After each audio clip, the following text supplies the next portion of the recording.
আজ শেয়ার করলাম নতুন আলুর বড়ি ট্যাংরার ঝোল।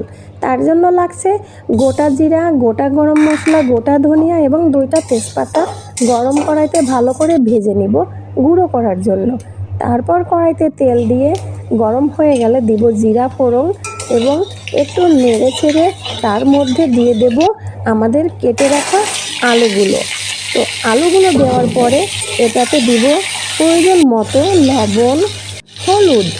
এটা ভালো করে ভাজার জন্য আমাদের একটু টাইম লাগবে। তো এগুলো ভাজতে ভাজতে আমি আমার যে মশলাগুলো ছিল মশলাগুলো বেটে নিলাম। মশলাগুলো আমার বাটাও হয়ে গেছে, তার মাঝে দেখি আমার আলুটাও ভাজা হয়ে গেছে। এবার দিয়ে দিলাম অল্প একটু শুকনো ঝালের গুঁড়া, তারপরে দিয়ে দিব আমাদের গরম জল এবং সাথে দিয়ে দিলাম কুমড়ো বড়ি ভাজা। এটা আগেই ভেজে রেখেছিলাম আমি, এবং জল যেই গরম হয়ে যাবে দিয়ে দিব ট্যাংরা মাছগুলো। তো এভাবে ভালো করে নেড়ে চেড়ে কড়াইটা সুন্দর করে রেখে তার মধ্যে কিছু কাঁচা লঙ্কা, মানে যার যেমন স্বাদ তেমনভাবেই দিবেন, এবং এটা ঢেকে রাখবো। তো আসল সমস্যা, আমার রান্না করতে করতে কিছু খেতে ইচ্ছা করে, তার জন্য একটা টমেটো নিয়ে আমি খাওয়া শুরু করলাম। এবার আসি, যে গরম মশলাটা করে রাখছিলাম তার অর্ধেকটা আমি ভাগ করে দিয়ে দিব ঝোলের ভিতরে এবং আবার ঢেকে রাখবো।